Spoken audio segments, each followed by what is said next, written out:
Hello, welcome to Ticket to the Cup. I'm Tracey Holmes. Well, it's here. The FIFA Women's World Cup has arrived.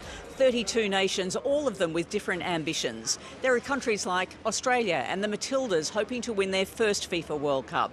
There's the USA hoping to win another World Cup. And there are other teams who are making their debut here in Australia and New Zealand. They're just hoping to score their first ever goal at a FIFA Women's World Cup.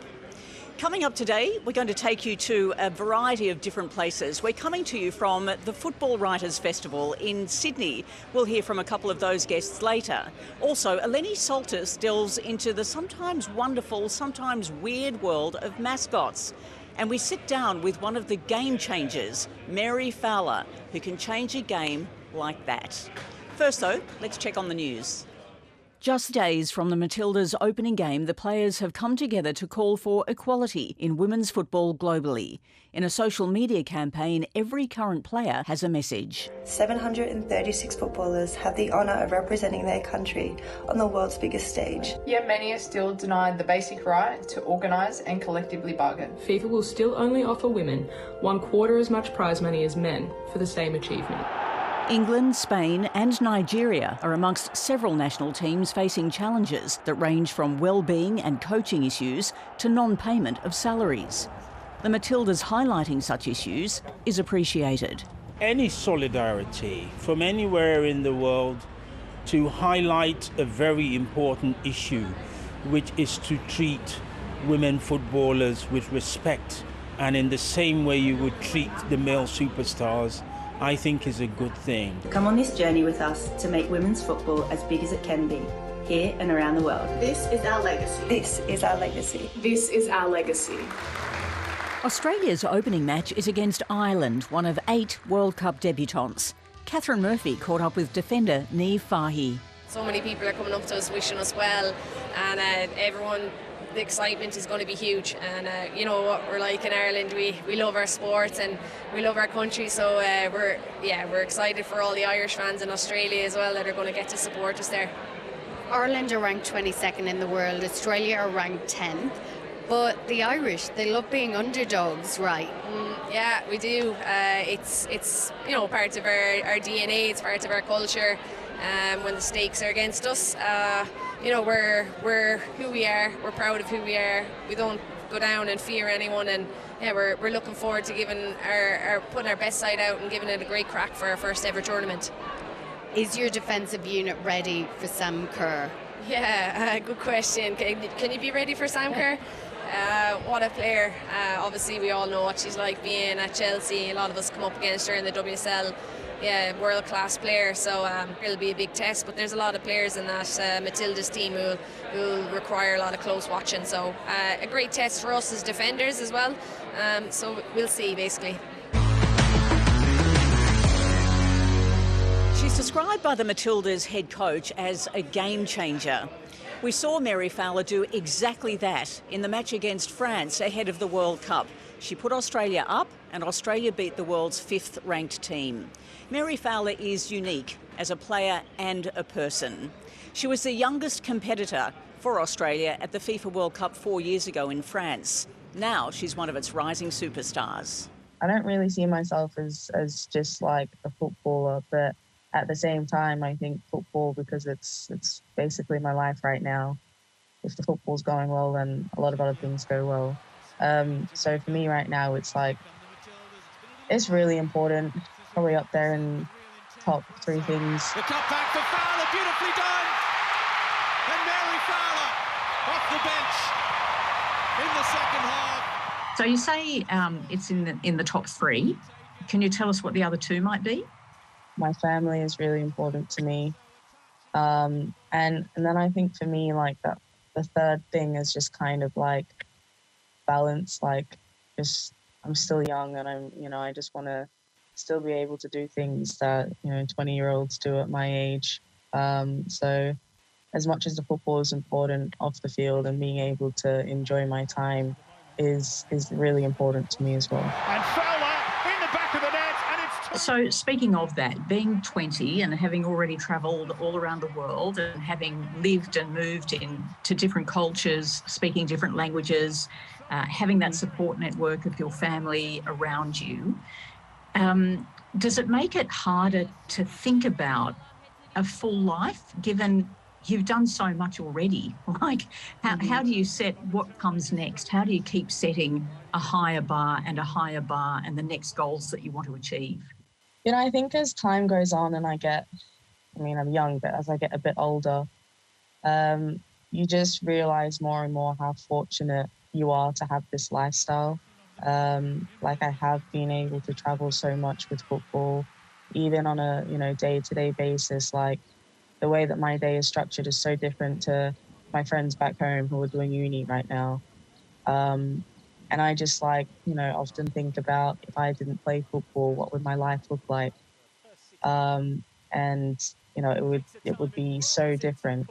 So I think, for me, being able to recognize all the many things in my life that I'm fortunate enough to have and to do because of football, it just makes me want to play it as long as I can, because I've been given such, an amazing opportunity, and I don't want to look back and think that I've wasted it or I took it for granted, or that, someone else who's been wanting this opportunity so much and didn't get it, like I have it and I didn't do much with it. So I don't want to be looking back and having those thoughts when I finish. While the footballers themselves are the central characters in a FIFA World Cup, there is another group that takes some of the limelight. Some are cuddlier than others, some are more wacky than others, and I'm talking, of course, of the mascots. Eleni Soltis takes a deep dive into some of those we've seen through history. They say you are who you surround yourself with. So, mascots can say a lot about a host nation. When China held the first FIFA Women's World Cup, it portrayed itself as the saviour of women's football, with Ling Ling the Phoenix, said to represent harmony, beauty and longevity. It was hoped the 1991 tournament would be the rebirth for women's football, following decades of scant resources. It was also 4 years after the so-called Pilot World Cup, when FIFA finally acknowledged the women's game. Sweden in 1995 leaned into national stereotypes with Fifi. In 1999, the speed, skill and agility of Nutmeg the Fox in the US became a self-fulfilling prophecy. But foxes are sly creatures. Just when fans thought women's football was on the rise, SARS broke out in China, the 2003 host nation. The tournament was rushed back to the US. There was no fox to be seen, or any mascot. This time, it was a low-key event. The country was losing its football momentum. Just days before kick-off, the WUSA, the first professional paid women's league in the world, folded. In 2007, China, hosting again, had a message for the world with Hua Mulan, a woman who disguises herself as a man and only reveals her sex after achieving great feats. Future tournaments reverted to safe, cutesy mascots. There was Carla Kick for Germany. Canada had a great white owl. A nocturnal creature was perhaps the right choice. The then FIFA president, Sepp Blatter, was nowhere to be seen at the tournament. He was keeping a low profile as the FBI and the US Department of Justice closed in on its FIFA investigation. Meanwhile, in France 2019, its national symbol, the beloved rooster, persisted. In 1998, for the Men's World Cup, France had Footix, the rooster. After winning the World Cup, Footix threw a star into the night sky. Years later, it returned as his daughter. It's time, Etty. It's your time to shine. And apparently, Etty has a rebel boyfriend.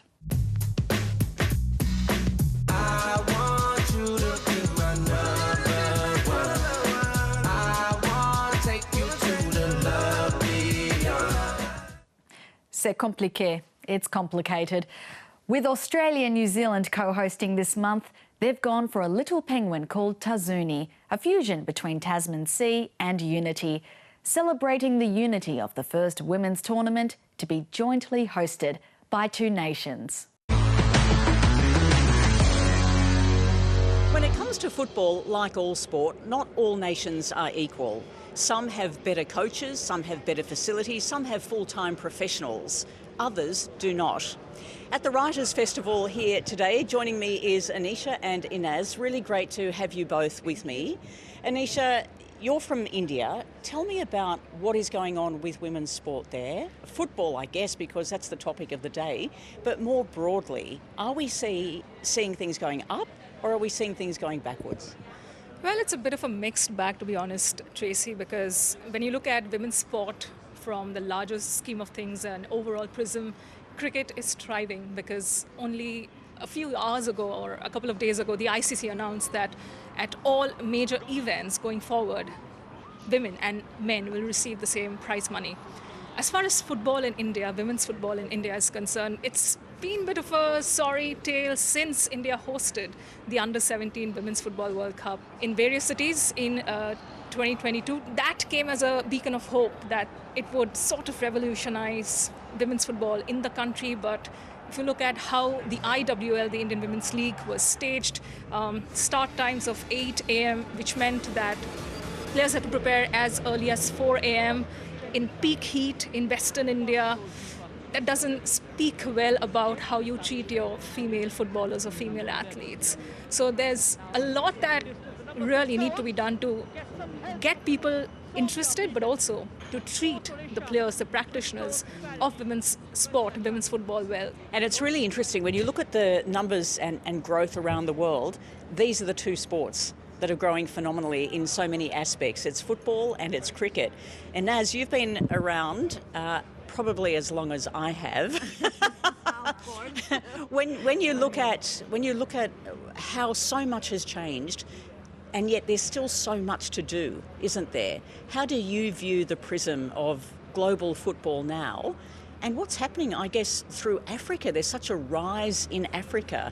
Yeah, and considering, of course, women's football, it's a huge rise in Africa.